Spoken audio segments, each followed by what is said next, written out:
that both funds are in an overfunded state. So we could take a credit for an amount of that overfunded liability. Instead, we've just limited that to $0, so that the total recommended contribution for each fund is just normal cost.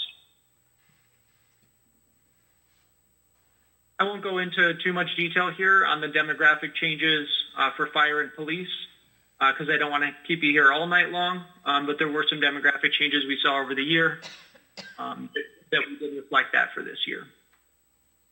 In terms of a funding policy change for this year, I mentioned one of the things we did was that we ignored overfunded liability. Another change that you'll see reflected in this year's draft reports is that on a going forward basis, using 15-year layered approach. That essentially means that whenever there's a new source of unfunded liability, which will happen each year, we'll set that up as a separate closed 15-year payoff period for that year's experience. So you'll continue to build these layers over time.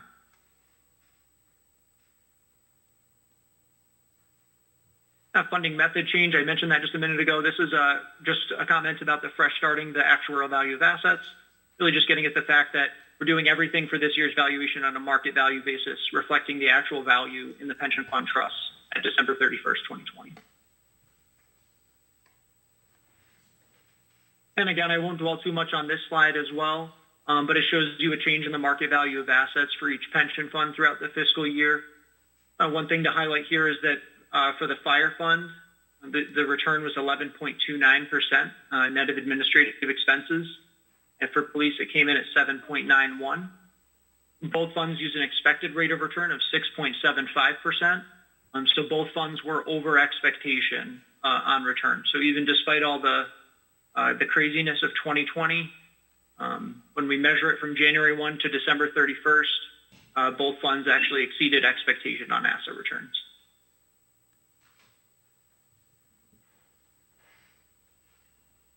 In terms of the demographics for the pension funds, you can kind of see them broken down here. Really, the key thing to look at on this page is benefit payments over the last fiscal year were just over $6 million for the combined funds. We look out 10 years from now, we'd expect those benefit payments to be about $8.2 million annually. But keep in mind, when we develop our recommended contribution, we are taking into account these expected increases in the future. In terms of risk management, nothing too much to dwell on here. I would just highlight these last bullet points for both the fire and police pension fund, more so just to raise awareness. Both funds use an expected rate of return on investments, as I just mentioned, of 6.75%, just so that you can see what kind of an impact a change to the rate of return would have. Just hypothetically, and I'm not recommending any change to this or anything like that, but hypothetically, if the fund was to use instead for the fire pension fund, if they use 6.5% instead of 6.75%, that would, as in percentage terms, generate a very large increase to the contribution. The reason why is because now the contribution is so low in comparison to the amount of liability that the fund has. So it would, in percentage terms, it's about a 37.5% increase. In dollar terms, it would be about a $200,000 increase. It's purely hypothetical, but just so that you can kind of see how sensitive the contribution can be to an assumption like that expected rate of return. Similar impact on the police side. The percentage looks a lot bigger because the starting point is smaller, but it was about a $200,000 increase. And that's pretty consistent across both funds. For every 25 basis points you reduce the expected rate of return, you're looking at about a $200,000 increase to recommended contribution.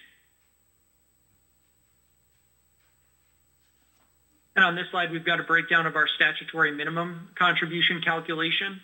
Notice that for both funds, it comes in at $0. Really what this is getting at is that for statutory minimum funding purposes, the policy is to target 90% funded by the year 2040. Because both funds are well over 100% funded by the year 2040. When you do that calculation, the way the credits work out, basically the credit for overfunded liability exceeds the amount of normal cost on a statutory minimum basis. So that actually leads to a calculation of really just a $0 statutory minimum amount. These next few slides that I'm going to go over come from the Gatsby 67-68 reporting for both the fire and police pension funds. Now, everything I went over up until this point was for funding purposes, and now the Gatsby reporting is more so for financial statement reporting for the city. And so you can kind of see from a different perspective. We got to see how the impact of the bond contributions into the pension funds, how those proceeds have impacted the recommended contribution. Now you can also see how it affects the financial statement reporting. So two big things to note here. If you look at, starting this year for the fire pension fund as of last year, there was $38.6 million in net pension liability that the city was reporting on the balance sheet. Now, because of the bond issuance, you see two really big line items here. One of which is this total contributions, which reduced that pension liability by $23.5 million. And the other line item here is the change in assumption.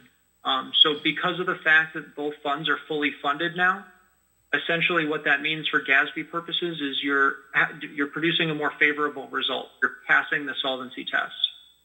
So what that means is that now instead of using a 4.83% discount rate, we've increased that to a 6.75% for this year's valuation using the full rate of return. So that's a good thing for the fund, and it's a good thing for the city, and it's a good thing for your financial statement reporting. And so all across the board, with those two being really the primary drivers of the change, for the fire pension fund alone, you're looking at a $40 million reduction year over year in the net pension liability. And so that's the bottom line result for this year.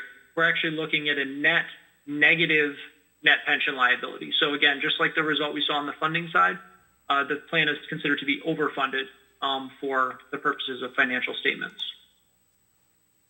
And I won't go through all that again for police, but you see really similar metrics, big contributions from the bond issuance, a big reduction in the net pension liability due to the increase in discount rate, and again, an overfunded status with a negative net pension liability of about $500,000. And these 5-year contribution histories, I'm really not going to dwell on those because now that both funds are fully funded, that doesn't really factor much into our calculation.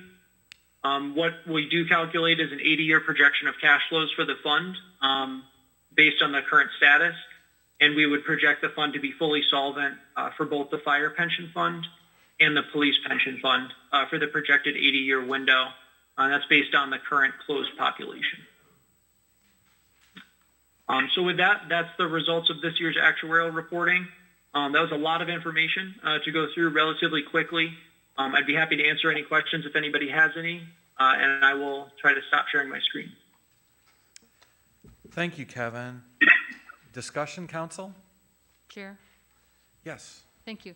So Kevin, this is Alderman Brashaw. I'm to understand that we are now passing the solvency test, and your recommendation is the 100% attributable to normal costs in the future. Is that correct? Correct, right. So in the future, there could potentially be sources of unfunded liability.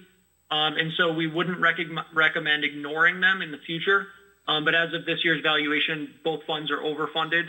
So correct, yeah, it's really just normal cost contribution for both funds. Wow, thank you. That's awesome. Yeah, it's huge. And I'm sure that I don't know too much about the process that the city went through in issuing bonds. I know it's probably a very lengthy process with a lot of parties involved.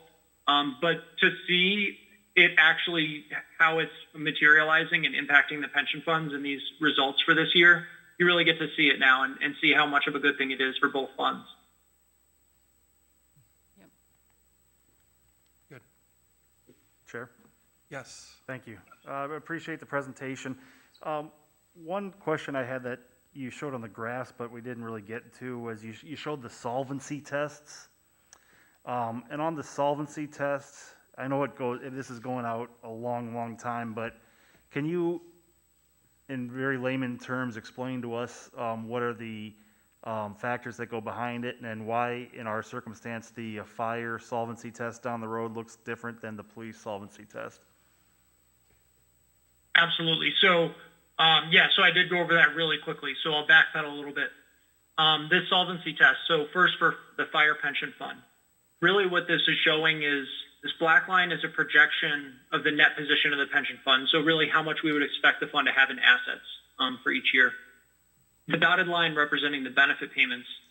Now with the scale of this graph, it's a little hard to tell, but we do expect benefit payments to be increasing slowly over time, and then eventually they're decreasing. So there is a little bit of an up and down motion here. It's kind of hard to tell with the scale.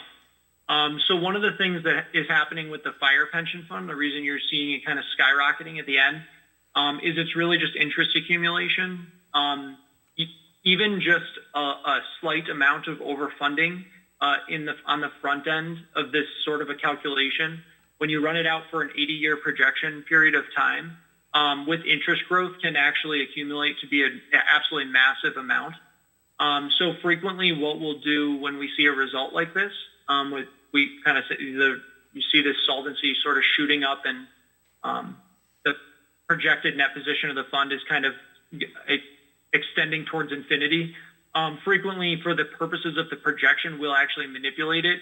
In this situation, you're just kind of seeing this result because even with our manipulations, it's just the nature of the calculation. It's not a bad thing, and this won't probably actually happen in reality. We don't expect the fund to have $250 million and increasing by $50 million annually or anything realistically in the future.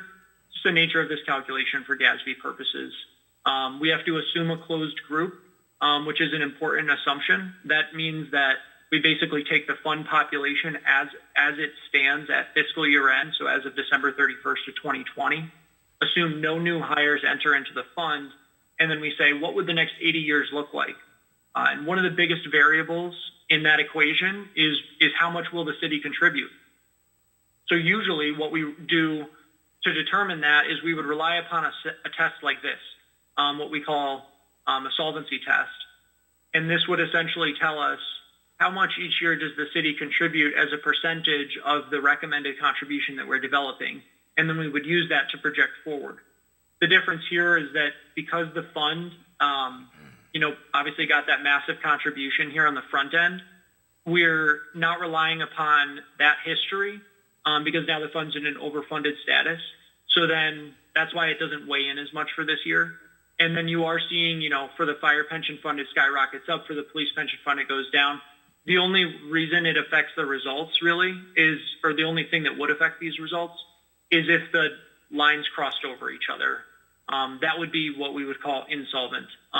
Essentially, if the benefit payments amount that the fund was paying out exceeded the amount that the fund held in trust, then the fund would really run out of money in that year. The bottom line of what we're getting across with this is that there's more than enough money in the pension fund with the way it stands right now, and what we would expect, even if just the normal cost contributions came in going forward for this projected 80-year window of time, really the fund would project to stay solvent or have enough money to pay benefit payments to the current employees. Thank you. Could I have some follow-up, Chair? Certainly. All right, thank you. Manager Bucas, how much are we paying this year for the pension obligation bond? Roughly $2,300,000. Okay, and we've got about $870,000 then in normal cost on here? That's correct. So, give or take about 3.3 million if you put the two of them together, give or take.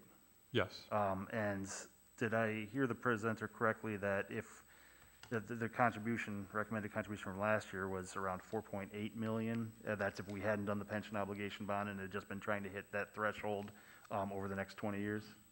Yes, that's correct. Mm-hmm. We're saving almost $2 million by issuing the bond. Yeah. And one thing I want to mention too is that when we had our bond reading, the bond agency wanted to make sure that we were going to continue making our normal payments. And if you remember, when we were doing this, I kept mentioning that besides the bond payments, we have to make our normal cost payments. And so they're going to be watching us to see what we do with this. And we did budget the normal cost this year, so we can make those normal costs besides the bond payments. Further follow-up? Certainly. Okay, so now there's a surplus in the fund because we funded it to 100% threshold, and then the returns exceeded the expenses or the benefits paid out in here. So, but that surplus currently is only, I mean, it's less than 2% of the overall assets of the fund, 2 million out of about 160 million. Is that correct? Yes, Okay, so the assumption, if I heard correctly, for paying on those normal costs there, ignored the fact that there's a surplus for now, for a variety of reasons. One being included that it's just a small portion of it, and if we have a bad year, suddenly we're gonna be playing catch-up again. Is that correct?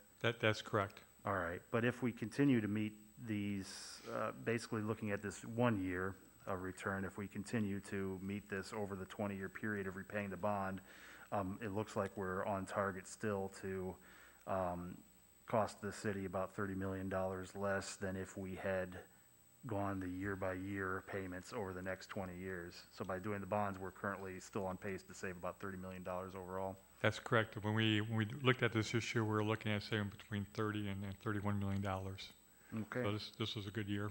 First Thank- year was a good year. thank you. Any further discussion, council? I'd like to thank you, Kevin, for the presentation tonight. Much appreciated. Thanks very much. I'll stick around just in case any other questions come up, and then I'll drop off probably in a few minutes here. Okay, thank you. Now let's move on to item number 8. We have our quarterly presentation to the council from Freeport Housing Authority. We'll have a presentation by Babette Jameson Varner.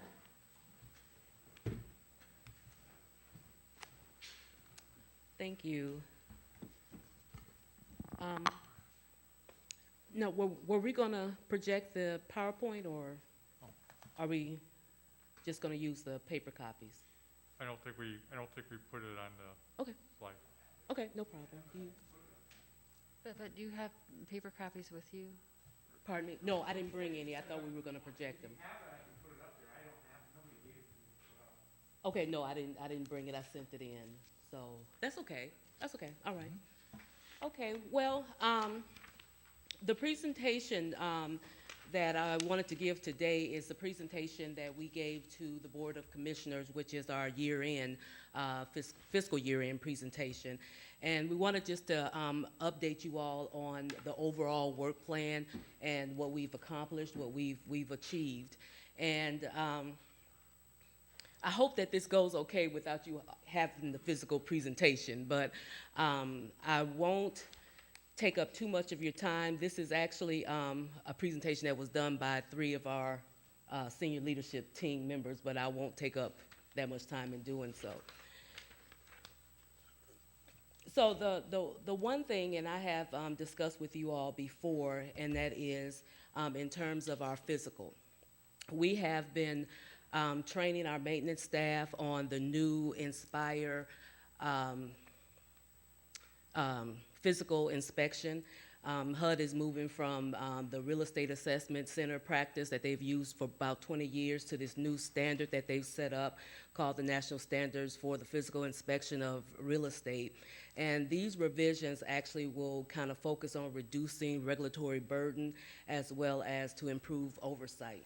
And it's broken down into 3 primary areas that include the work that we will do in terms of pre-inspection, when the consultant comes out to do the overall inspection, and if there are any deficiencies or sanctions, the next step in the inspection process.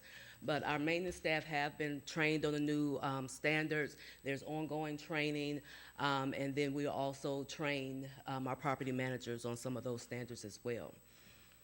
Another thing that I mentioned to you all, and I've shared with the board as a whole, is that we did receive our cost analysis from our architect.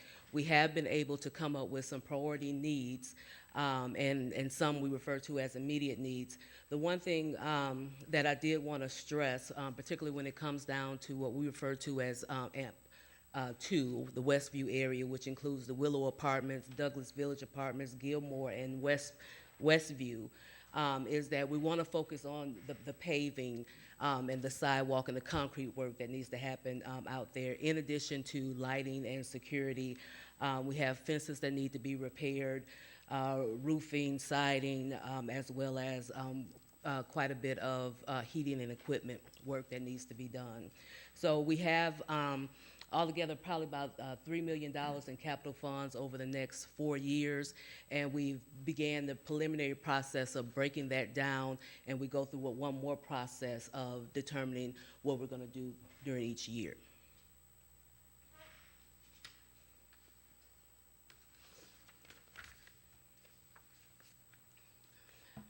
One area that was also on our work plan, and I've spent some time talking to you all about, is the relocation of the residents at Parkside.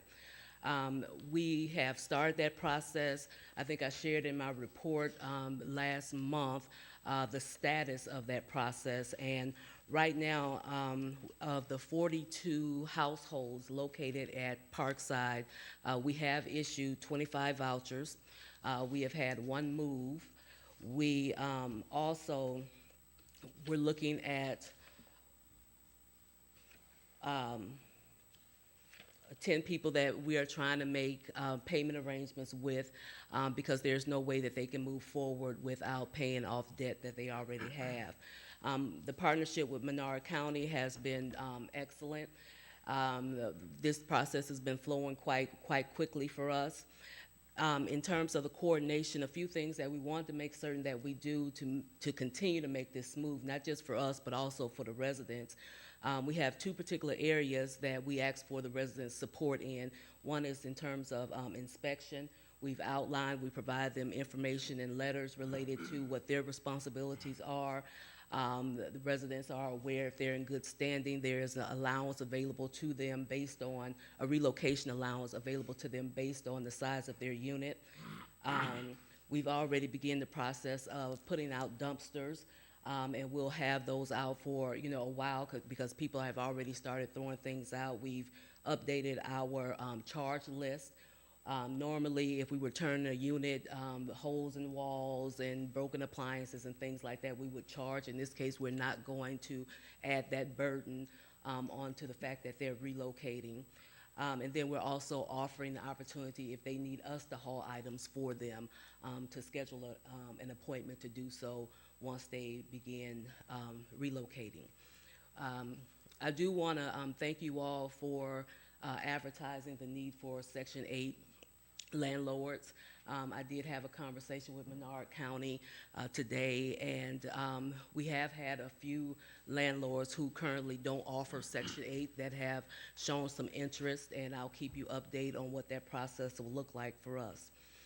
And also, lastly, with the coordination of relocation, we are looking at the things that we can save and reuse at other developments. So, if we can maintain refrigerators, stoves, heating units, we will keep those items and we'll store them for future use, if at all possible.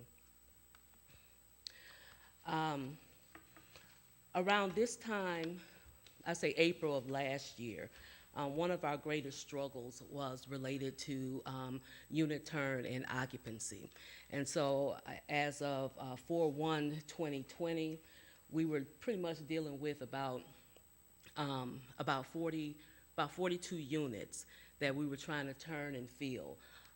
Over the 12-month period of time, we've been able to reduce that a great deal, and right now we're only dealing with about 13. Now, the numbers that we present to you all on a monthly basis, they're fluid, they're changing. We have people who are moving, we have people who abandon, but right now, at this point of the 197 units, and I only focus on Westview, AMP2, of the 196 units, 169 of those units are filled. And again, I do stress the fact that we have 18 units that we're still working on getting offline. So once those units are off, if these units were off now, we would have an occupancy rate of about 92. And right now, with them still being online, it's about 85.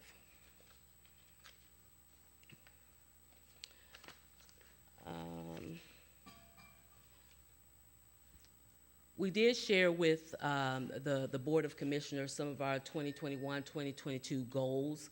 One, of course, is to continue to work on that process of having those 18 units removed. Obligation and prioritizing capital improvement projects is something that I just mentioned before, and the phases that we go to be able to do that. We have all of our information entered into the HUD system. It has been reviewed by HUD, and we're able to make additional adjustments as we need to do so moving forward.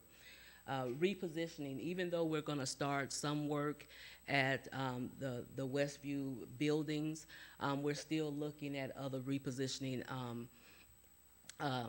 opportunities in terms of funding and the type of projects that we want to do. But again, that priority site work that we're focusing on right now, it's also about safety as well as, curb appeal. So we are going to move forward on some of those items. Something that's been very essential, and I've mentioned this to you all before, has been the commissioners' training. Commissioners have done very well this past year with their trainings. We're moving forward to creating another series.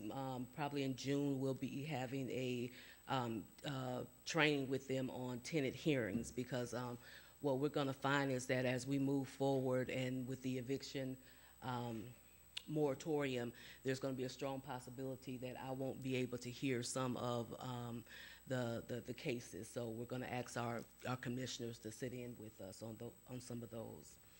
And lastly, I just want to mention in terms of relocation, our goal is to have at least about 50% of the Parkside residents moved in the next 12 months. Now, the vouchers that we've issued, they have 6 months to use them. If they don't use them within the 6 months, we will give them an extension. So we'll continue to work with Menard County, but I do want to stress that we do hope that the majority who have received the vouchers will be able to find affordable housing in the next 6 months. But if that's not the case, we will provide them with an extension with absolutely no problem. One other area, and I think this question has come up before, is in terms of people who may be leaving the area. We're right now learning more about that. If you look on your report, there's an area referred to as porting out, and that is if they want to go to another housing authority. So we're looking at a few folks who are relocating to other areas in Illinois, California, Wisconsin, and Colorado at this point. But we'll have more information moving forward in terms of the big picture in that area. Okay. Thank you, and if you have any questions. Discussion, council? Yes, Chair? Yes. Thank you. Babette, have you noticed a lot of discrepancies or more difficulties during the COVID restrictions as far as getting the tenants to move? I know you're trying to relocate some of them. Mm-hmm. And I know with the governor's moratorium on evictions, you can't really ask them to leave, the ones that are non-paying. Is that correct? Yes. Yes, our the biggest area of concern right now, and I think this is what a lot of landlords has been, rent. And so we, and you know that the moratorium has been extended another 30 days from May 1st. We did a few months ago send out the declarations for them to sign off on, pretty much letting us know the position that they're in right now and the issues the hardship that COVID caused. With that declaration, we also gave opportunities for repayment agreements. We have some people who are, working on those repayment agreements, and others may need an extra push, but that has been our greatest challenge. Okay, may I continue? Yes. I want to congratulate you on doing those declarations, because I know they can be troublesome to download online. Yeah. But to get your federal housing recipients all signed up for that, that's great. Thank you. Mm-hmm. Further discussion? Sure. Yes. Thank you, Director, again, for being here. And I appreciate what you were saying. I think if I heard you correctly, you said you're looking at $3 million in different capital projects on that, lighting, security, pavement, things of fencing, things of that nature. Just to follow up on something that you discussed with us several months ago, regarding, out in Willow and cameras, have those issues been remediated regarding the cameras and things of that nature? The new cameras that we've installed so far has been, it has made a big difference. I mean, it's considerably quiet. Of course, something like that, you know, we want people to know we do have cameras. And it actually has worked. Now, HUD has issued an additional grant that we'll be applying for more security cameras. And I actually was able to walk through Westview, and we kind of targeted some places where we wanted to add more cameras. But it has made a big difference. And actually, we'll be installing the one, if we haven't already, excuse me, the license plate reader camera soon. Follow-up, Chair? Yes. Thank you for the updates also on the relocation efforts at Parkside. It sounds like, and I know the timeline you're looking at, it sounds like you guys are making substantial progress on that. Also with the vacancy, that's when you, like you said, when you take those 18 out, seems really positive. I guess you had started giving these routine reports given the situation that you stepped into, frankly. So I guess the overall question I'd ask is, I know you've given us these different metrics and you've been great with doing those on a monthly basis on that. In the overall broad picture, are you still seeing substantial improvement with the relationship with HUD and the metrics that they were looking for you guys to make improvement on overall? Oh yeah, most definitely. That has, and it's, I think that not only from our standpoint at the Housing Authority, but with the new HUD team that we have as well. You know, oftentimes when you're working with a group and they have their common language and they speak in acronyms, and you ask them to explain and they explain in acronyms, Right. we've been able to kind of work through that. And I think that there's a common understanding of what needs to happen. And I think also, too, what I have heard from HUD as well is that they've learned a lot from us.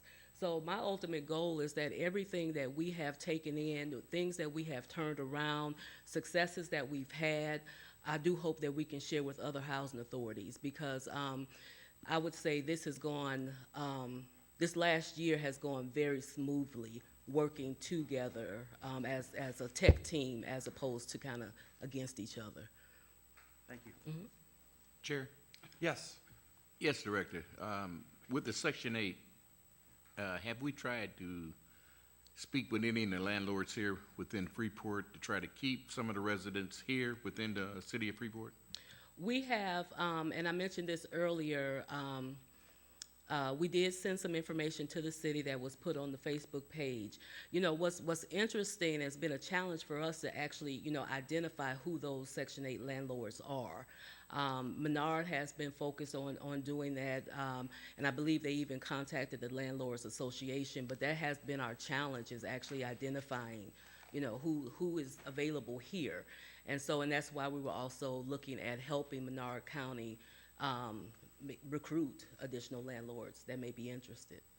Okay, just follow up. Yes. Let's say your regular everyday landlord. Does he have to have special qualification to be a Section 8 landlord or not, or what?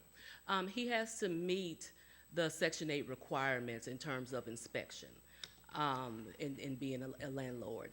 And there is a packet of information, if you all know of anybody who's interested, that they can contact Menard County and they can get that information to them.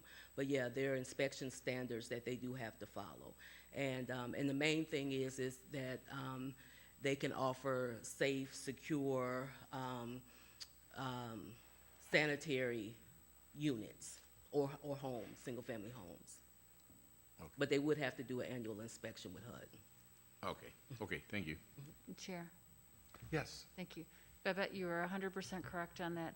And if I may follow up on that item, Section 8 housing status is more based on the housing than the specific landlord. Each building has to be specifically approved by Section 8 for Section 8 status. So it has to meet minimum standards and criteria, as Babette mentioned. So if you said any landlord, every building is considered a separate habitable unit. So a landlord might have one building that's Section 8 compliable, and maybe none of his others are. So only that one building then could be accommodated for a Section 8 tenant. So every single building has to meet those basics standards, whether it's HVAC, electrical, everything has to be up to a certain code and be inspected. Does that answer your question? Yes, it does. But it should be that way already, correct? You say it should be? It should, I mean, if you're renting a home out, it should be already up to code.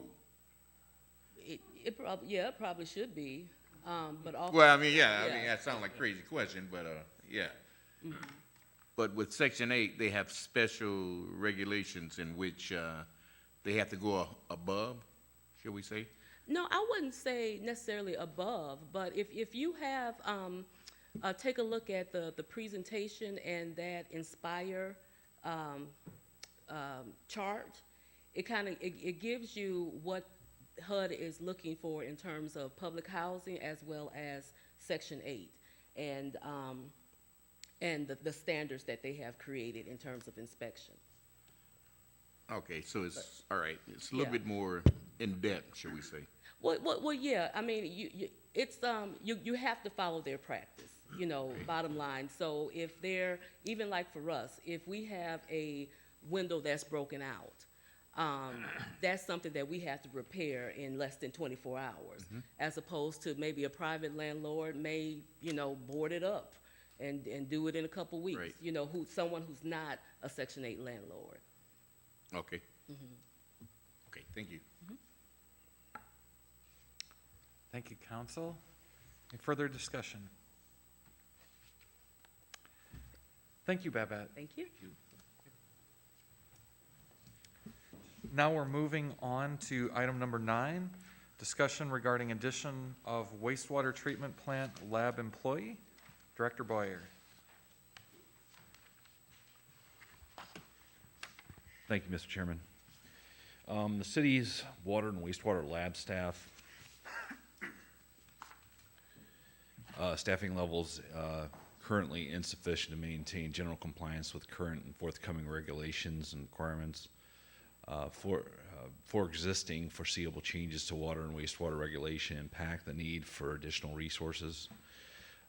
The U.S. Environmental Protection Agency issued the city 30-page AOC containing 28 items, 11 of which were action items. The city, they primarily had to do with the city's industrial user pretreatment program. The scope of the order includes planning, execution, and regular reporting of corrective actions on 18 of the items. And staff estimates this represents between 35 and 45 hours per week for at least the next 2 years. The proposed order also requires greater scrutiny of existing industrial users, and the addition of 6 to 12 previously unmonitored users to the pre-treatment program will be necessary. An example of that is the Brick Street Water Treatment Plant will be added, and also the municipal landfills 2 and 3. So those are some examples of users that will be added. These activities represent a doubling of the existing sampling, inspection, administrative, communication, monitoring, and enforcement activities. Staff estimates an additional 25 to 30 hours per week is required to perform these functions. Additionally, the order requires increased industrial user survey participation with follow-up interaction with non-responsive businesses, and conducting on-site inspections and information verification. The second item that contributes to this is the proposed revisions to the lead and copper rule. The Illinois EPA is implementing additions to the lead copper rule in response to the Flint, Michigan incident. The changes augment existing regulation with new sampling and monitoring methods at new locations at greater risk of contamination, and increase sampling frequency, lower contamination limits, and costly mitigation requirements that represent increased demand on staff time staff's time to ensure compliance with these changes. Staff estimates this to be 5 to 10 hours per week will be necessary to comply with these new expected regulations. Third, the city's national pollution discharge elimination permit includes expanded requirements to perform nitrogen and phosphorus removal in terms of a plan and an optimization plan.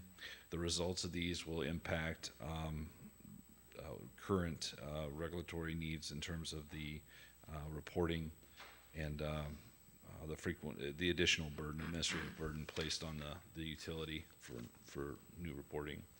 And the last one is concerned with the PFOA, PFAS contamination. On January 28th, the Illinois EPA issued four statewide health advisories for PFOA and PFAS as a result of the ongoing sampling investigation of PFAS chemicals in Illinois community water supplies. The city's raw water is impacted by this with small amounts, although we are required to have increased sampling and monitoring and reporting because of the impacts. An additional 5 to 10 hours per week is necessary to cover the additional time required by lab staff to deal with this.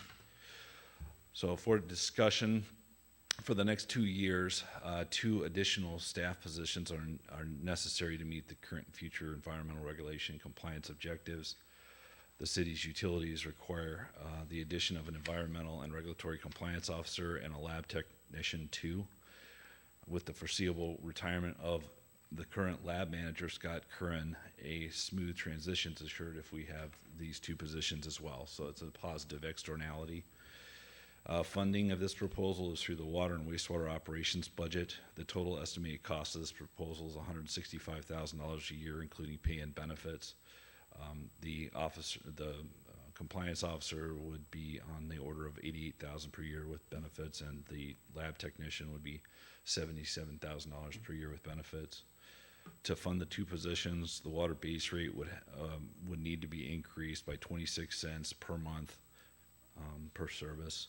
There is a small difference in the monthly service charges based on the meter size. The average resident would see their monthly bill increase from $4.15 to $4.41 on the water side.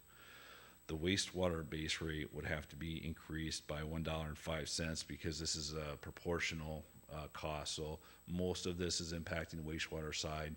So most of the additional cost would go to the wastewater side of the bill. This would raise the monthly service charge from $5.94 to $6.99 per month. Staff requests a motion to move this proposal forward to the next regular city council meeting. And the strategic plan, responsive and efficient government prioritizes regulatory compliance and supports the community's life and health and protects the environment. Approval of this proposal provides the necessary resources to maintain city utility, environmental, and regulatory compliance. I'm available for questions at this time. Thank you, Director Boyer. I'd like to start just to understand obviously the need for these positions as you've described. Do you have for candidates to come in for this position? Do you have a job description and kind of qualifications for these positions? So we have a job description for the Lab Tech 2. That's a current in-union position. For the environmental and regulatory compliance officer, we would have to develop a job description for that. And I have a potential candidate for that position. Okay. Yeah, I was curious on the type of background needed for such a position. Obviously, a really good understanding of the regulation and perhaps even some legal aspect on how that's maintained. Very Absolutely, good. yeah. Thank you. Agreement. Chair? Other questions, Council? Yes. Director, obviously the EPAs all around the country and the state are challenging us to do more and more and more. Yeah, absolutely. Keep up the good work. I'm just trying to calculate here. You mentioned Scott Curran, the current lab manager, will transition out and retire down Yes. the road. The compliance officer is a new position. Yes. Is that intended to replace that position, or when he retires, will we replace the lab manager also? We're talking out a couple years here, so I'm not really in a position to comment too much on that, except to say I think we'd have to cross that bridge when we come to it. I don't expect that to be the case. So in effect, the compliance officer is taking on new responsibilities that we That's haven't seen before. That's correct. The lab technician is continuing with the current lab technician too. Yes, so the current, the lab technician two would be more focused on the additional sampling that's required, making the contact in the case of the industrial user survey. That technician would also be contacting the businesses and making sure that we're getting all the checks check blocks filled. But there's just a lot more sampling than we've had to do in the past, and we need an additional in the lab person just to do that. In regarding the two identified wages, which include benefits, you said, Yes, sir. are those beginning wages? Are they middle of scale? How are they, or do we have a scale for them? Sure, there's an established scale for the lab technician two that's in the union contract, so that's just an extrapolation from that. As far as the environmental regulatory compliance officer, that would be, I would say, middle of the road. We'd have to see what our candidate, how many candidates we get and their qualifications. Thank you. Chair, Yes. one thing, we're gonna get the calls about, what are you expecting our water bills monthly to go up? The way I wrote it down here, we're talking maybe $1.50 a month, That's approximately right. okay? Because that's what we're gonna get our phone calls on, so I appreciate that. Chair, Yes. thank you. Rob, I see that it says 26 cents for water and then $1.05 for the sewer. Am I understanding that correct? Yes. So that'd be $1.31 total? Yes. How come I always thought they'd be approximately the same. One's 26 cents and one's $1.05. I thought they'd be like 50 cents and 50 cents, or, Well, the burden isn't equal. So there's a lot more burden on the wastewater side than the drinking water side. We're just trying to keep the cost proportionate to the burden. Okay, thank you. Chair, Yes. so Cliff Notes version, EPA's getting a lot of additional mandates, and you're facing an impending loss of some significant institutional knowledge and experience with Scott. The need, I think, is definitely quite there. If I were sticking around, which I'm not, I think the larger discussion would be on the funding, mechanism and how you guys do that. But I don't think there's a question in regards to the need based on the mandates, and also we know what Scott brings to the department. He's not going to be here much longer. So, Yes. all right.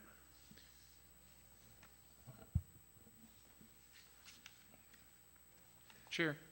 Yes. So Director, this is all coming from the EPA as for the mandates. Well, the US EPA and the Illinois EPA both. Yeah, and they're the ones stating that we would have to have the two additional employees that you're speaking of? Well, to put a finer point on it, they are telling us what has to be required, and it's our responsibility to figure out what that means in terms of staffing levels, and so that's Or how we're gonna do it, correct? exactly. We are going to do these things, and we estimate these things are gonna take this many man-hours, therefore we need this many people to complete the mandated tasks. Follow. So we'll need two additional employees in order to follow through with this, shall we say? Yes, sir. Mr. Chair, Yes. yeah, with having these two positions coming on, yeah, it's gonna bring our water bills up. And I already receive countless calls of our water bills going up and up. Is there any light at the end of the tunnel that we're gonna see some decreases in water rates in the next 30, 40 years? Or are we just gonna keep adding costs to this? I would have to say that I would not anticipate it going down. The cost of infrastructure continues to go up. The age of our infrastructure is staying the same. And as far as regulations are concerned, we're seeing more and more regulations. And the regulations cost money. And then we haven't, we essentially, we have to, we weren't measuring PFAS and PFOA, and nobody even heard about it before 5 years ago. The lead copper rule, this has been in place for a while, but it continues to get more and more restrictive. Now, I will say on some of this that when it comes to the lead and copper rule, as we replace our lead service lines, that's going to, once we get rid of all of them, that should have an impact. We should be able to go to reduced monitoring.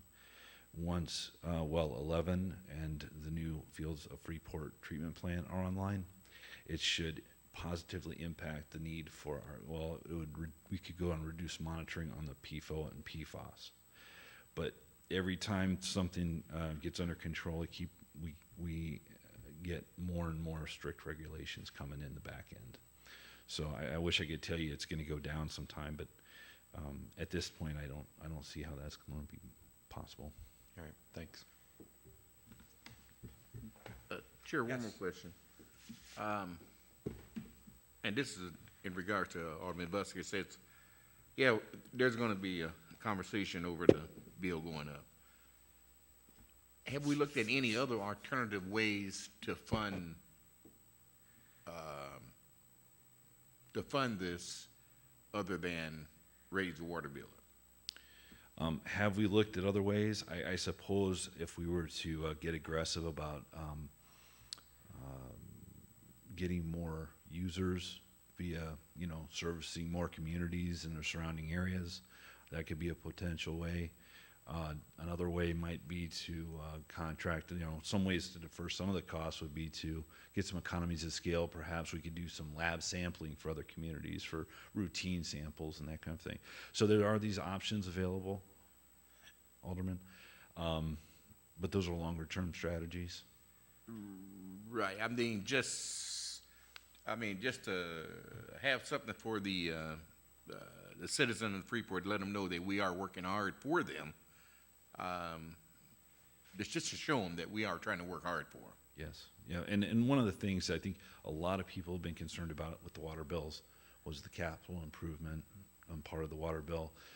I'd say a vast majority of that hasn't even begun to kick in as far as, once the Fields of Freeport plants is up and we start getting well 11 and well 12 online. These are things that we've planned for years in advance, and they haven't even begun to come into place yet. So on some level, I think that people are going to start to see an improvement in their water quality, and then we should also be having more regular and better service overall with the water main replacements and so forth coming up. Okay, one more. So if we're doing away with all these, the old lead lines, Yes. that's going to make it easier on the water treatment, correct? We could potentially go to reduced monitoring once the lead service lines are gone, yes. So Right. that would be a reduction in the sampling regime and yeah. Yes, that's what I thought. Thank you. Chair, Yes.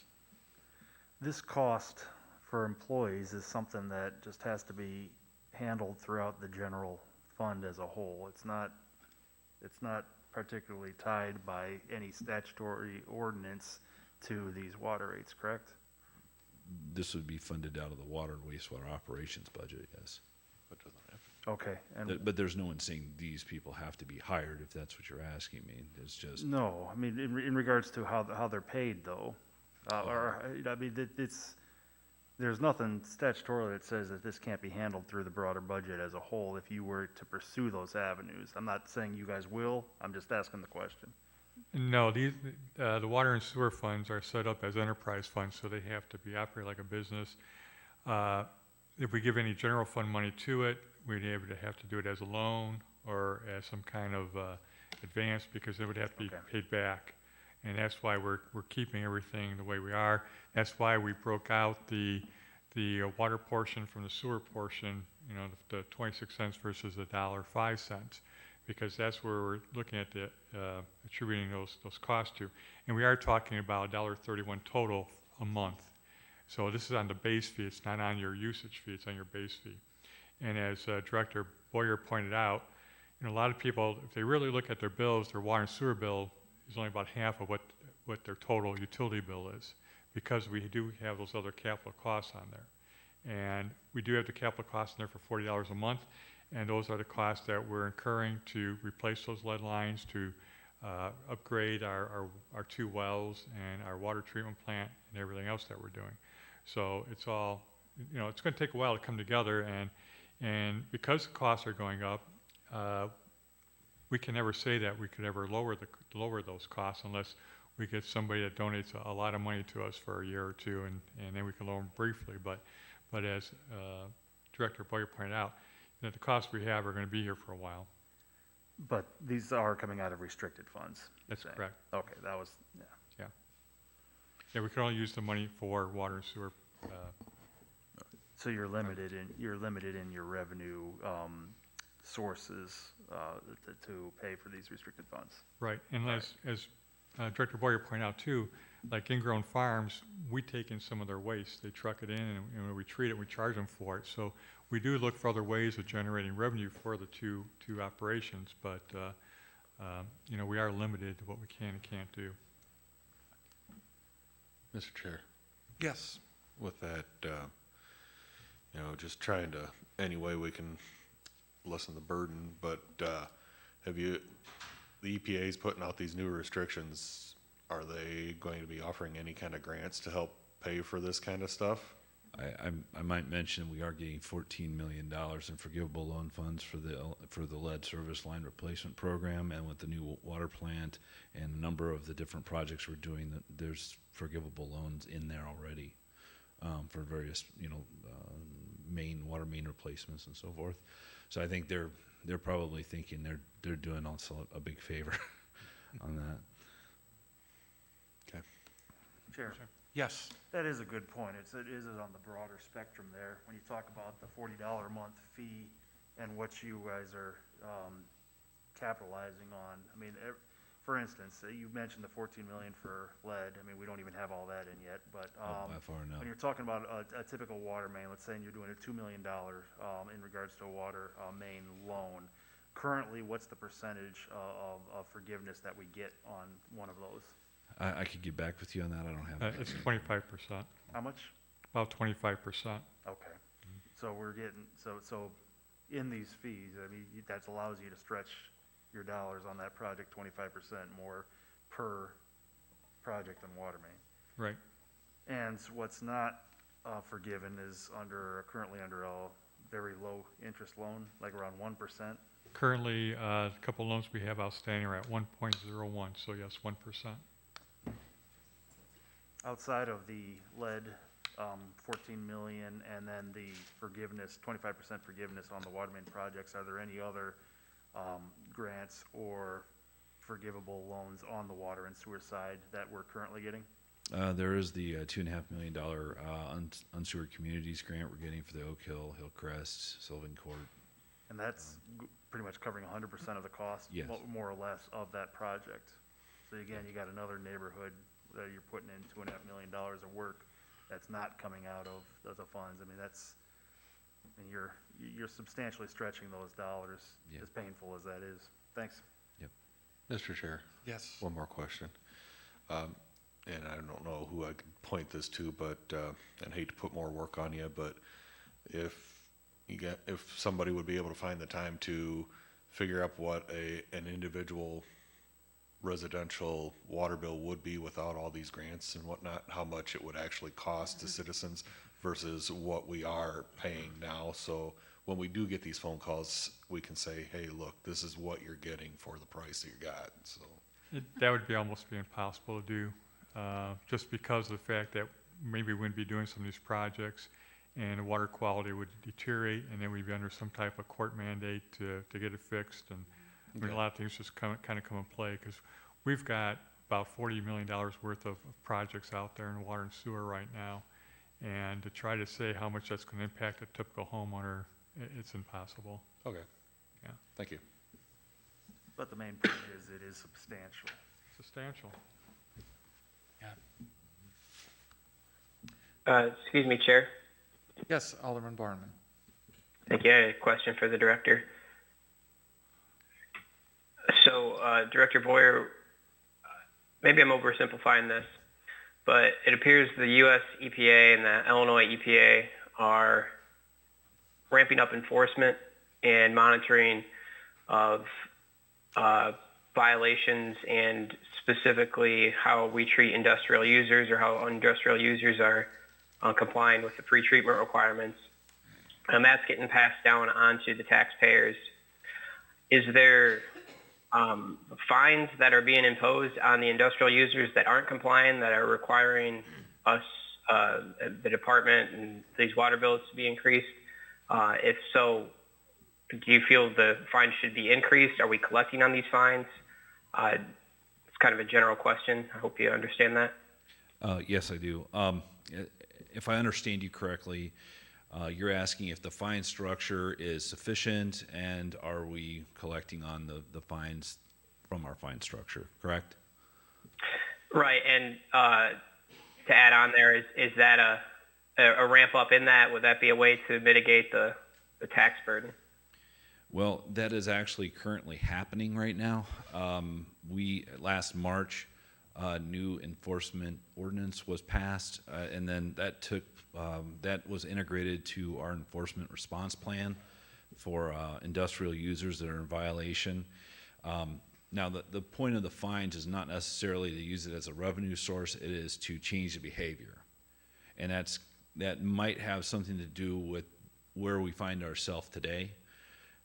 But yes, the fines have been increased. That's been incorporated into our enforcement response plan, and it is impacting things for the positive, but it's something that can't be calculated because you don't know what an industrial or a significant industrial user is going to do based upon the fine structure. So while it is a help in some areas, it's not a permanent solution or a funding stream that one can count on for operations. Okay, I just had a follow-up for that, Chair. Yes. And this is more of a hypothetical, but we're hiring or bringing on we're creating a position to, it appears will be mainly 40 hours, 45 hours a week, is to monitor compliance. If industrial users do then come into compliance, is the city going to be required to keep this position on if things do change and we do see a uptick in compliance from the industrial users? Does that make sense? Yes, I would say yes, but we'd have to cross that bridge in 2 years once we've got the majority of this AOC behind us and personnel changes have an opportunity to take place. So I can't say with any assurance that we won't, we will absolutely have to keep them, but I would say that it's probable, but we'll know more in 2 years. Okay, I guess my whole thought was we're talking about alternate revenue streams. I understand the fine structure is not a consistent source. Thank you. Thank you. Chair, Yes. is the majority of this coming from problems with industrial users, or is it coming from the broader increased requirements by the IEPA and the US EPA as a whole, regardless of a specific community? So is it specifically targeted to Freeport issues, or is this is the standards that they're doing, it's going to require additional testing and not so much related to specific users on our end? I think it's a 50-50 mix.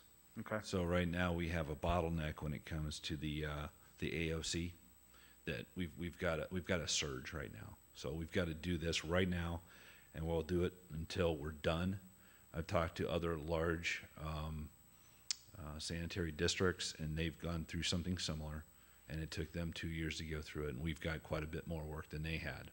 So as far as the justification, that's why the environmental and regulatory officer is so key right now, as well as a lab technician, because we're going to have a whole lot of reporting and documentation and following up just to reduce the potential or the proposed violations. So that's the first side of it. Let's reduce the proposed violations to a minimum. Once those are reduced, then we have to do corrective action on all those potential violations. And then we have an additional 11 other points that have to be done as part of the order. So there's really two components here that are at play with the short term. Within 2 years, I expect there's going to be some personnel changeover.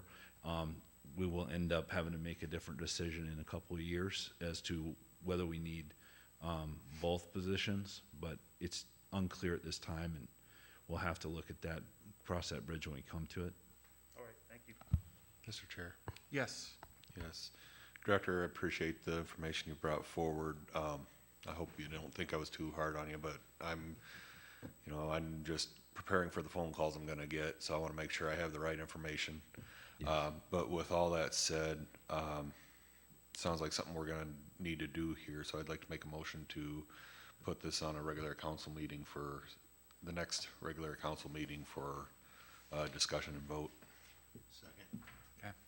So we have a motion by Alderman Busker, seconded by Alderman Parker. So does this require a roll call? It needs to be a roll call because of the. Okay, thank you. But I do have one question about the timing of this there. So, Director, we're looking at an ordinance then that would actually change the rate structure, and that one's simple enough to do there. But then we need to create a position at this point also, but we don't have that job description quite nailed down yet. That one might take some work to do there. So I'm just kind of trying to think as far as if we're moving this to council, the next council, which is, obviously next Monday. I think we can get the rate one done. I just don't know if we'll be ready to actually we probably need an ordinance to create the new position. That one might have to wait till the following meeting, just so everyone's on the same. I'll amend it to however we need to keep it fluid going. So however you guys need to work it out. So maybe this motion is just this be moved forward to a future city council meeting. Yep. To keep it moving. Sure. Go ahead. And then you have to verify that the second is okay with that change as well. Yes. Oh, yes, thank you for that. Okay, good. So we have a motion on the floor for this to move to a future council meeting as the documents are prepared and as needed for that. Would you please take the roll? Borneman, Aye. McClanathan, Aye. Ross, Aye. Parker, Aye. Busker, Aye. Brashaw, Aye. Meissick, Aye. Berberet. Aye. Thank you. Okay, thank you, Director Boyer. So the next item for discussion, item number 10, discussion regarding $2 million road improvement loan.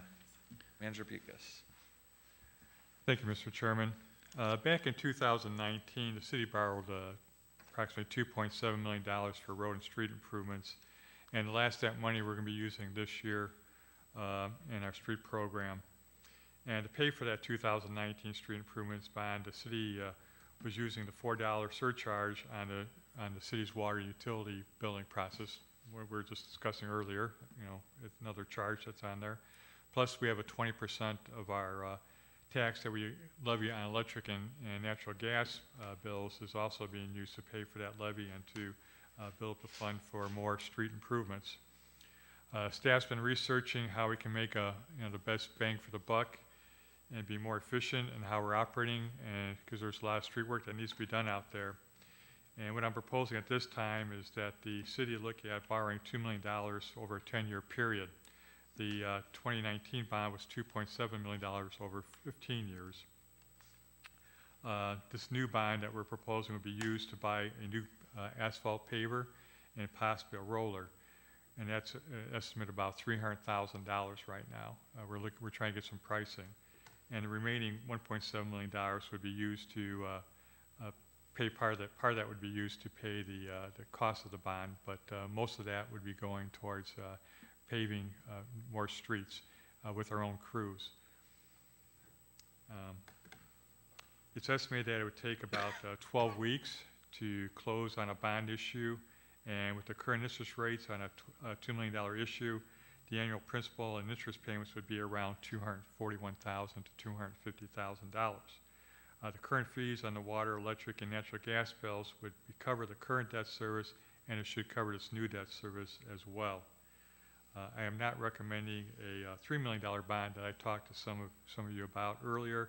$3 million bond would require us to go at least 15 years to meet the minimum amount of money that we could take in to pay that off. So it's my recommendation that council explore and move forward to go with a $2 million bond over a 10-year period. Thank you, Manager Bucas. One question to start on this topic, the $2 million, obviously bringing in our own paving machine, possibly roller, and having our own staff to do that. Is there an estimated savings that we would have on the streets we're able to do, like a cost per block, or something along those lines? We're estimating we save about 50% the cost of redoing a street. We will have to probably either rent or contract out a milling machine, because the one we have would not keep up with what we're doing. And so that would be part of the cost, but it'd still be cheaper for us doing it, and we could do more roads than if we contracted it all out. Sure. Mr. Chair. Yes. Thank you. Manager Bucas, in my term of office, I know we bought one of these paving machines in the past. Do we still have that? And if so, does it have any life expectancy left? Well, I may have to direct that to Director Boyer. We do have one, and the life of it is... Well, thank you, Manager Bucas. Alderman, Your Honor, I just, it's a 12-foot paver. It doesn't do a path, so you can't do a normal width road with one pass or two passes. It's got to be in 3 and sometimes 4. That puts seams in the middle of the driving lanes, which is going to accelerate the deterioration of the road. It's really intended as a small bike path or a parking lot paver. That's its real intended purpose.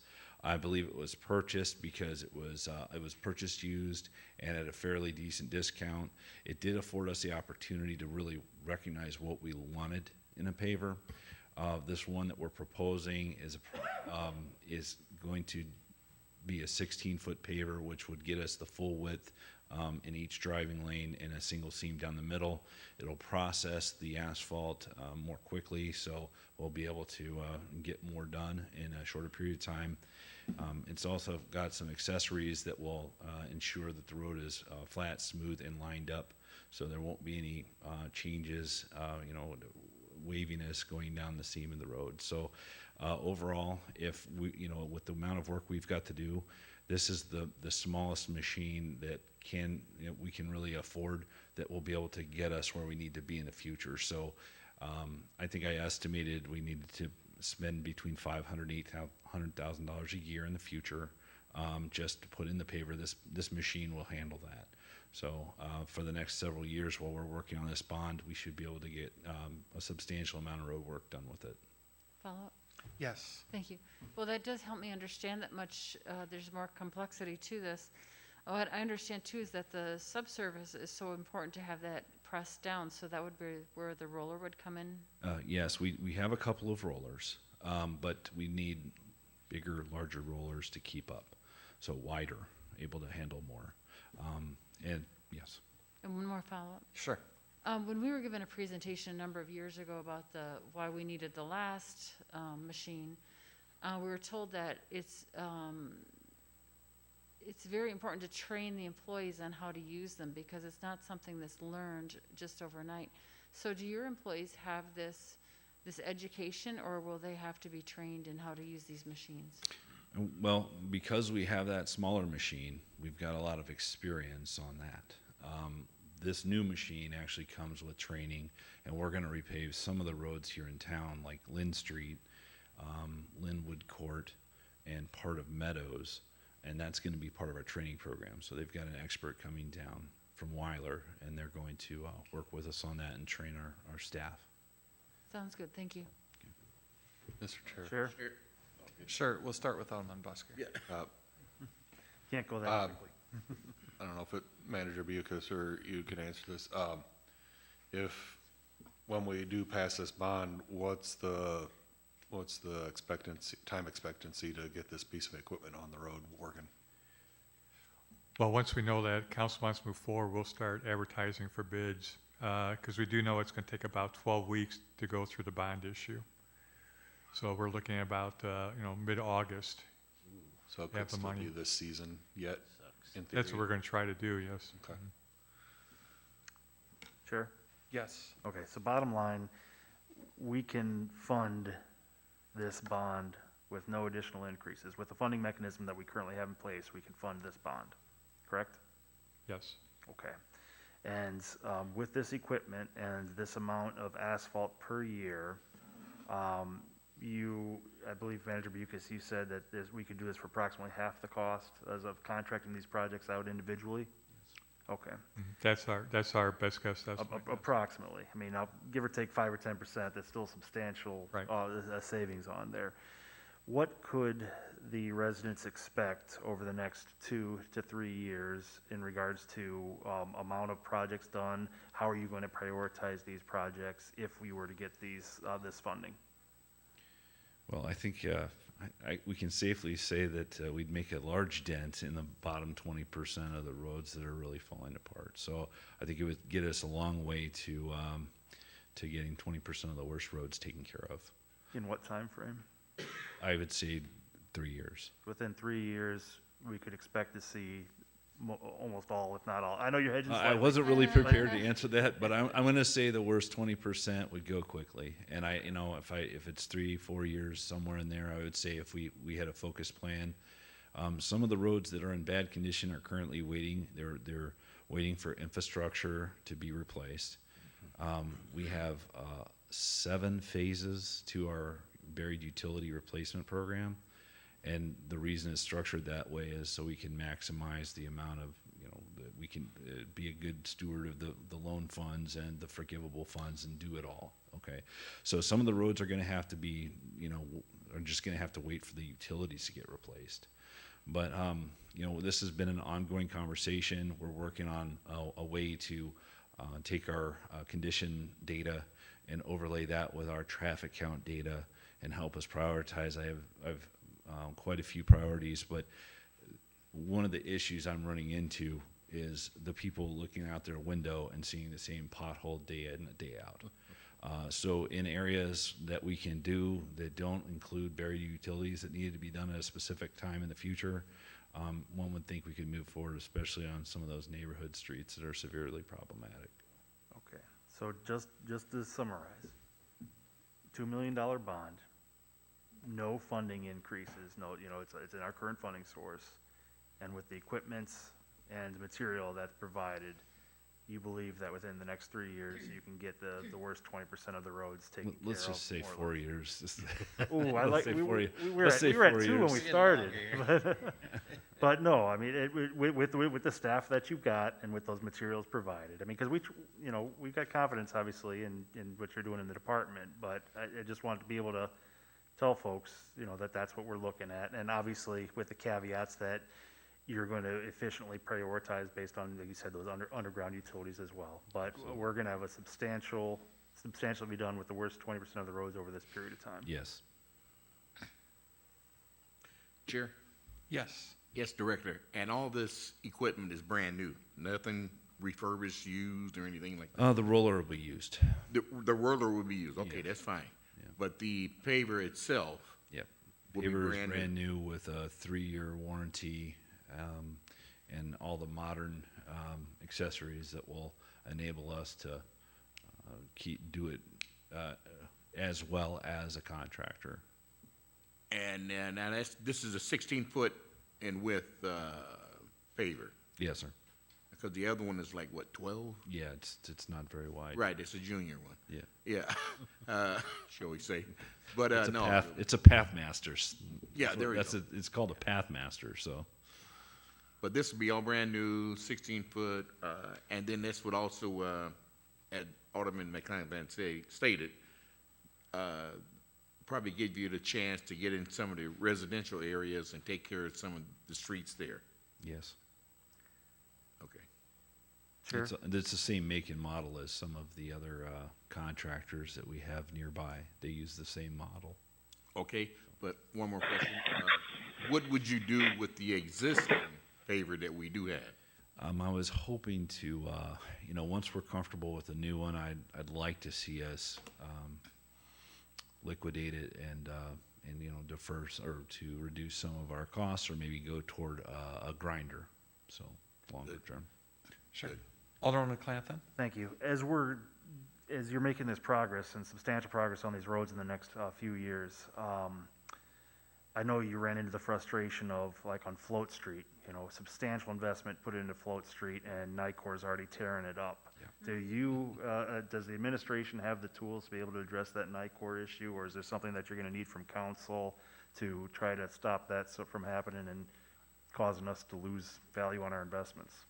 Well, I guess we want to look at that NICOR contract and franchise agreement, see what we can and can't do, because it's heartbreaking and very frustrating every time we do something that they're out there putting another hole in a road, and then people look at us and say, "Oh, what are you doing with their water line?" It's not a water line; it's a gas line that they're turning somebody's gas off, and rather than turning it off at the meter, they're turning it off in the street.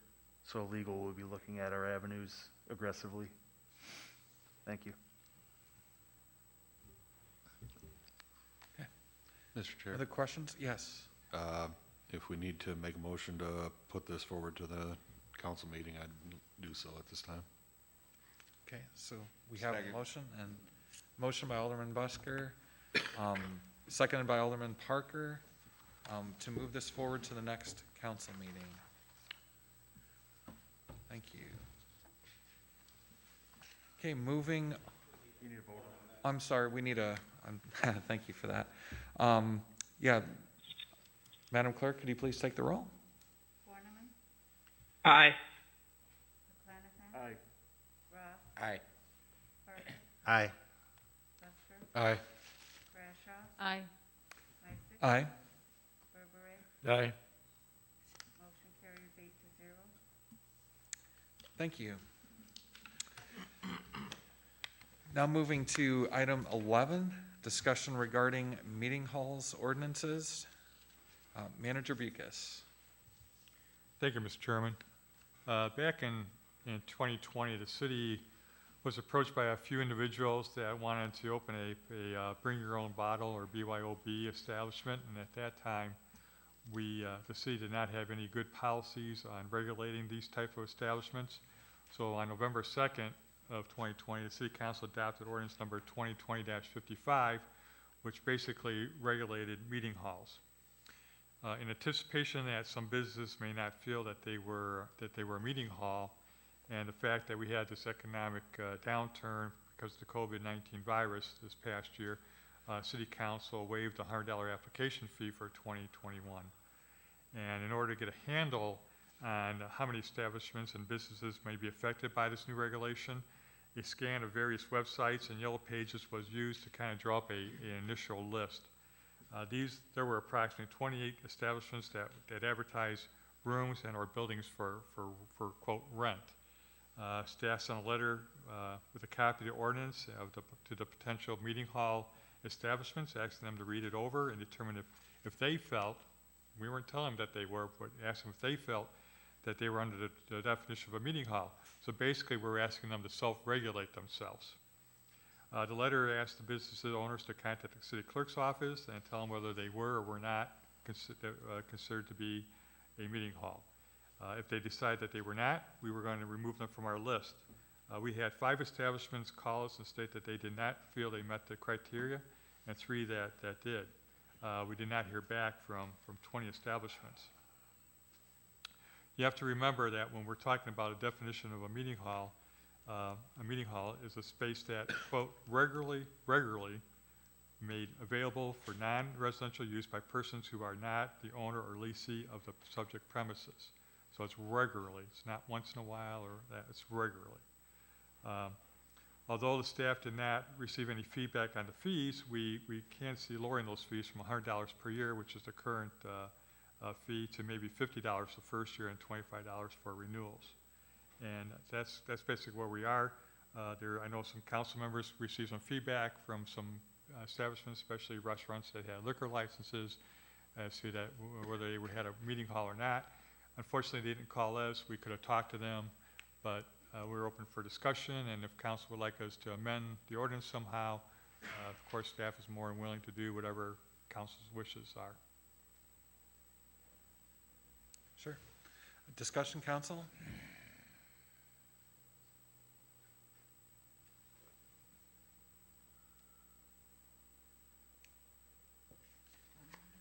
Yes. Go ahead, Alderman Parker. Chair. Let Eric go then if he wants. Okay, Alderman Borneman, go ahead. Thank you.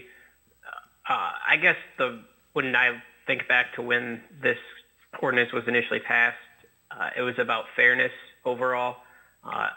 It's about a place that would be able to, without the ordinance, business would be able to rent out a hall for a celebration or a party. Those individuals who rented out the customers would be able to basically bring their own alcohol, stay open. There would be no limit to how late they could be open. Very loose about who would be monitoring consumption and purposes. You don't have that concern for liquor license holders. So the whole purpose was just to make it fair, not prohibitive to run a meeting hall, but at the same time make a meeting hall play by the same rules if they're going to do fundamentally the same, provide the similar service as a bar or banquet hall. So my thought is we need to just make it so that if there's alcohol served on the premises, whether it's, well, served, I guess is the operative word there, but whether alcohol is being consumed on the premises and the premises has been rented out, they should have to comply with the overall requirements of the hours and other things with the liquor license and the liquor code. So that's my 2 cents on this. Okay. Thank you. Alderman Parker? Yes, my concern on it is I looked at the list that the city clerk offered, and like I said, there was like 28 of them. These are businesses in town that they already are paying sales tax. They are paying a lot of money to the city to operate. They're giving a great service to our community, and all of a sudden we nail them with another fee. I was concerned about that. I understand what all city managers said here. Places that do not hold licenses, that you rent them out for bring your own booze, I think we do need to do something with that. And we also have to give the police department some strength to go in and control it when it gets out of control. So I don't have an answer to it, but reducing the fee is one way to do it, because these people are paying big bucks to the city as it is, and they've been hit hard with this COVID. So I'm willing to look at anything there, but to do it. But I do want to give our businesses that are paying, they've got food licenses and alcohol, they're paying a lot of dollars to us to go down and nail them for another $100. And I don't know, I don't have an answer, but it just don't seem fair that we don't do something here that we can make sure the police department has some control to control it when it gets out of control, and also to control places that are, bring your own booze, because I've been in a few of them that can get way out of control. Mr. Chairman? Certainly, yes. When we originally wrote the ordinance, I don't think we meant it to be as broad as it turned out to be. It wasn't until we started looking at, this year with the new licensing and stuff. So if you like, we'd like to, look at it, see if we can't tweak it a little bit.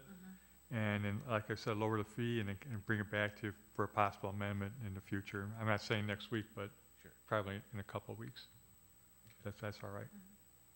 So one follow-up. Sure, Alderman Parker. The people that have gotten the letters and basically asking for the $100 fee, have they been notified and say it's all on hold until we get things straightened out? The ones that have called us, we have told them it's on hold, and that was, if you remember, we did waive the fee this year. We were just trying to find out who met the criteria, and people who felt they met the criteria, because it was kind of broader than we wanted. And a couple of them that called us, it only made sense that they did not have a meeting hall. Okay, thank you. So. Mr. Chair, Yes. thank you. Well, my viewpoint on it was when we were looking at this for setting up the meeting hall, it was for businesses that were not selling other goods and services. That all they were selling was that space for a party with a bring your own beverage. Some of these businesses we have on the list, such as Fitness Lifestyles, Country Inns and Suites, Hampton Inn, Super 8, Lindo, Canovas, Seminos, a lot of these are restaurants, businesses, hotels that are already selling goods, services, whatever it is that they specialize in. And I wasn't thinking that they were establishing a new business just to have parties. So in my my thinking, I wasn't even thinking of these as meeting halls. So I think, as Manager Buckus says, it became much broader than we had intended, at least from my viewpoint. That's all I have to say. Yes, thank you. And so what I'm hearing tonight, the suggestion and conversation, the direction we're going is likely to make some tweaks on the current ordinance and to come back and revisit this at a time in the future. Is there a motion to move that forward? You need to, I'll make the motion to move forward and to tweak Okay. it, yeah. I second that. Okay, motion made by Alderman Parker, seconded by Alderman Busker. I'm sorry, Alderman Burberry, sorry, We'll start with the, thank you. We look the same. gotta give you some. Any further discussion? Okay, Madam Clerk, will you please take the roll? Borneman, Borneman? Aye. bring this down. There we go. McClenathan, Aye. Ross, Aye. Parker, Aye. Busker, Aye. Brashaw, Aye. Meister, Aye. Berberet. Aye. Motion passes 8-0. Thank you. Item 12, discussion regarding storm damage debris pickup. Manager Buckus. Thank you, Mr. Chairman. I just kind of want to discuss this for a couple minutes. A week ago, we had some storm damage because of some high winds and that. And originally, we were telling the residents we would like them to bring it down to our Walnut Street yard waste site because that would be the most appropriate. But then we got some pushback because some people said, well, you always picked it up, after a storm. And we did have a policy of picking up storm debris after a storm. And so we said, okay, yeah, we'll do it. That's the policy. That's been past practice. We're going to continue. But what we'd like to do, and we're looking at possibly July 1st, we talked to Timber Industries, that they would probably be starting to operate their facility at the yard waste site. We'd like to kind of change the policy so that people will have to take it to the yard waste site rather than us going by and picking it up. Part of the problem is now for the next couple of days we're going to be picking up yard waste, and even though in the press release we asked them to call us, very few people do. You have to drive up and down every street, and then once they see you driving up and down the street and they see you picking it up, they're going to throw their stuff out there and say, hey, you missed me. We have people that have now taken down trees that are put in the parkway that do not meet the criteria, and that happens after every storm as well. And so to try to move away from that, it just puts more work on our public works crews. And as we talked about roads, we're trying to finish up, Birchwood Road right now and stuff. So just to let you know, we've got a concern as a staff that with the policy that we have in place, and we like to change it. Okay, thank you. Discussion, council? I was seeing this brought forward. I definitely can relate wanting to be efficient with our services and understanding that Timber Industries is really doing us quite a service starting here in July 1st, that if there are alternate means to haul, and that might mean hiring someone to simply to haul, and then the only cost is the haul, to the resident, right? Or someone has a pickup truck, right, to move, not on the city's dime. Definitely some things to be considering of that. Further discussion? Alderman Busker? Yes. If I remember correctly in that discussion about the dump site being opened up, that was free drop-off to any resident, correct? Yes. Was that going for contractors as well or not? Yes, we even opened up for contractors. It was Okay, so anybody that if had we put were to contract- have, you know, somebody calls a rent-a-truck place, and they come and load it up, take it out, they're not gonna get charged for that either, so. No. Okay.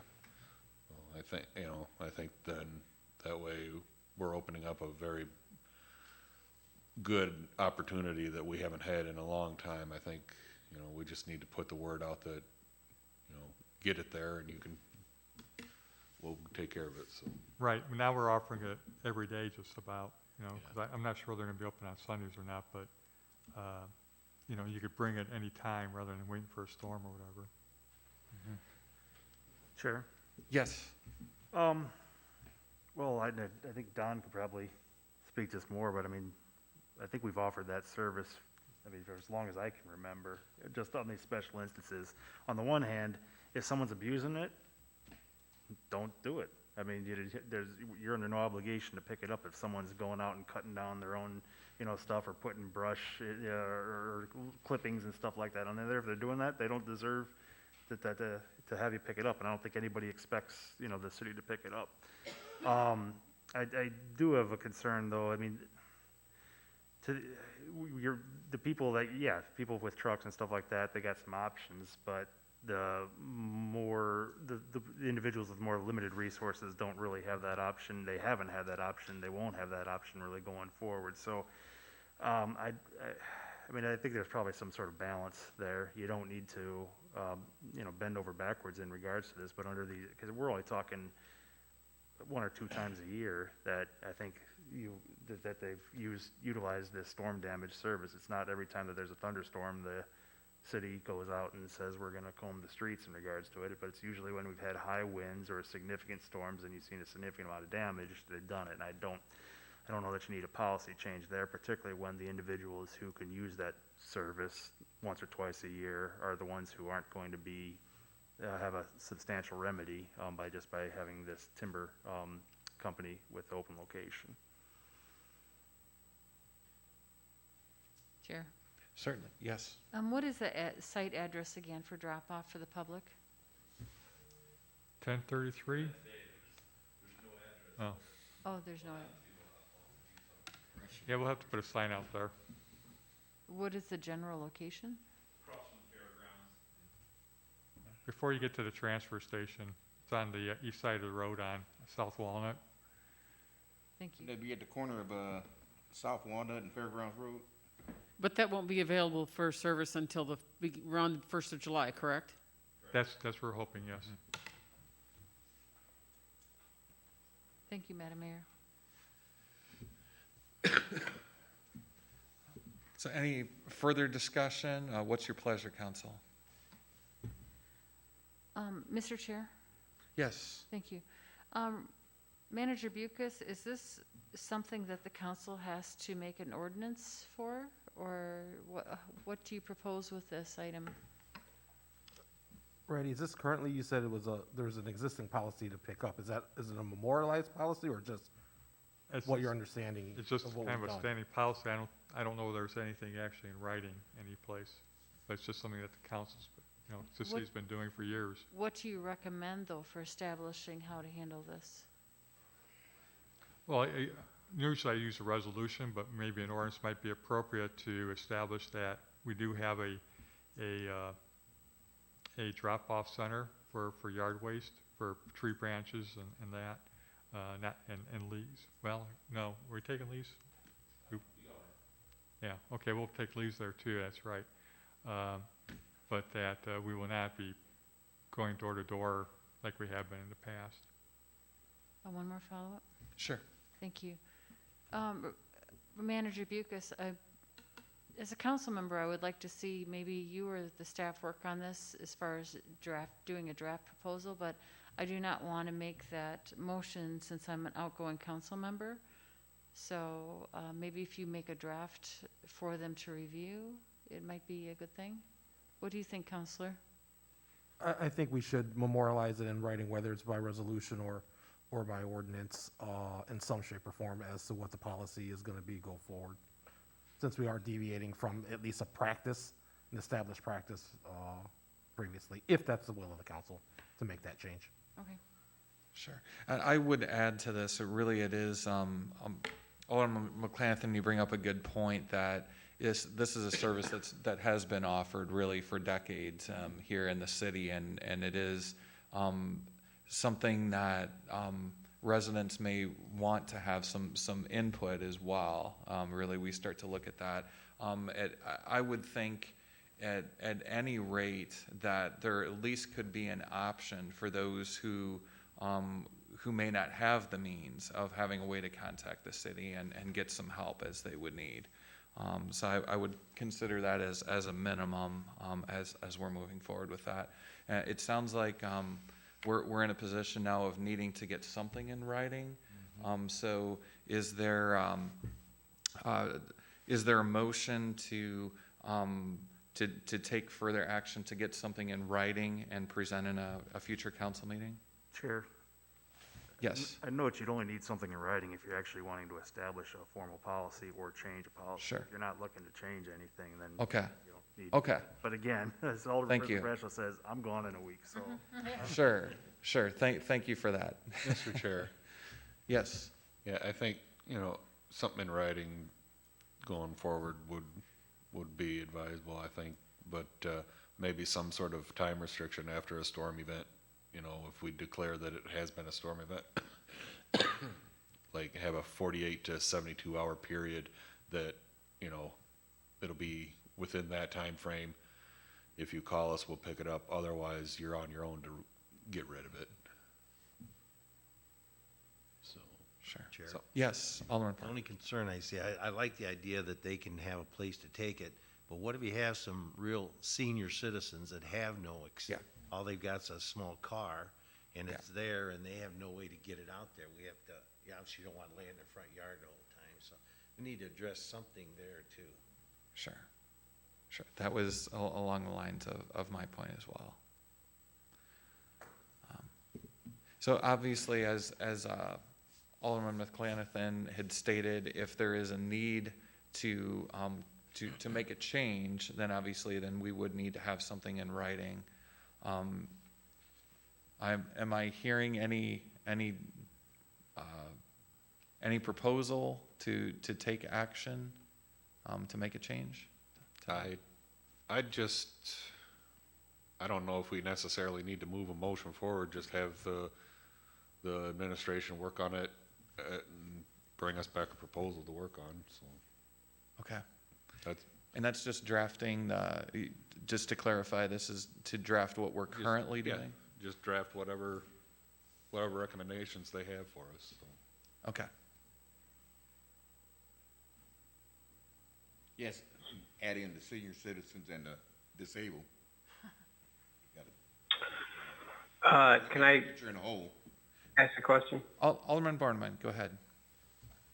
Our current policy right now, Manager Bucus, is there any policy in place, or is this just a practice that we've been doing that's been passed down from We call it a administration? policy. We call it a policy, and so there's a policy in place, and so that's what we've been doing. But when you say policy, is there like a written guideline on how this works? I have not seen a written guideline on it, but that's not to say that this is not the policy that's been in place that we've been doing.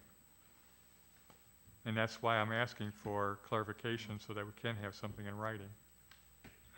So I guess my suggestion is the snow emergency. Not that I'm a fan of how we handle the snow emergency declaration. That's a written document, right? There's a code in the ordinance that applies. That's correct. Okay, from my perspective, it would make sense to have a similar ordinance drafted that puts into writing the policy, as Busker put it, a wind event, and then the city would be able to declare that. Is that what you're looking for, Mr. Beavis? Yes, it is. Okay.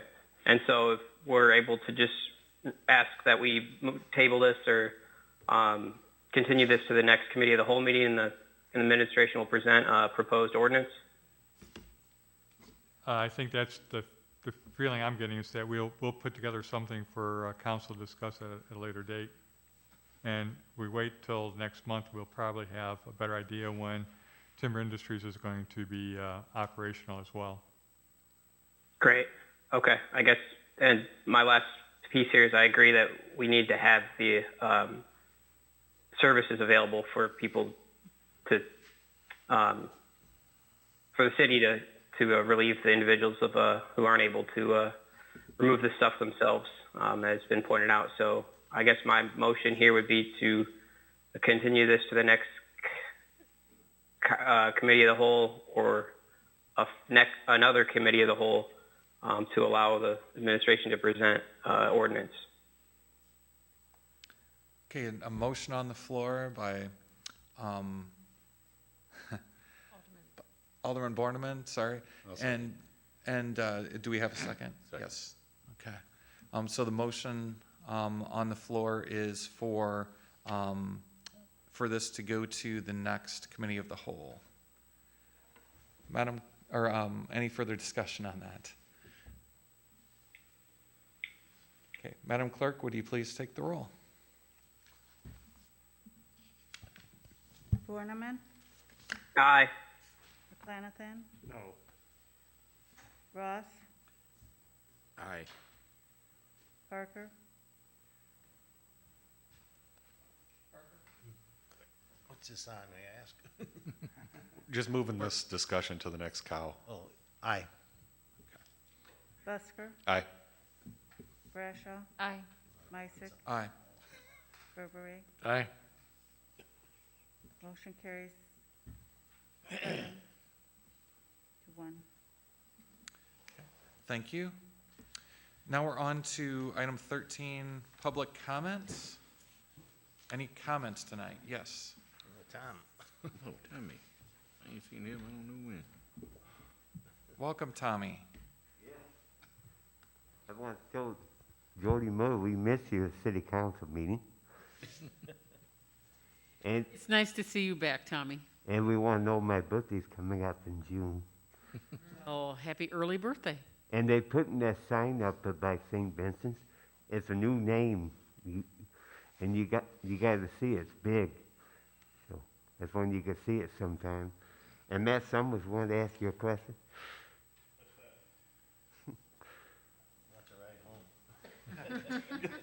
No. You know, you could talk to the cop about that store down there. They had a shoplifting over there with Tiffany taking stuff. Yeah, I know, we've talked about that.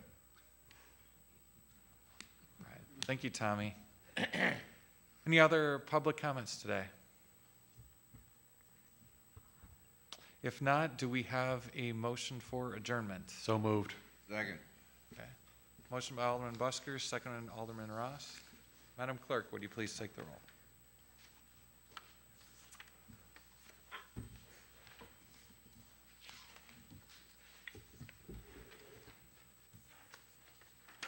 Borneman, Aye. McClanathan, Aye. Ross, Aye. Parker, Aye. Busker, Aye. Brashaw, Aye. Meiser, Aye. Berberay. Aye. Motion carries 8 to 0. Thank you, everyone. There we go.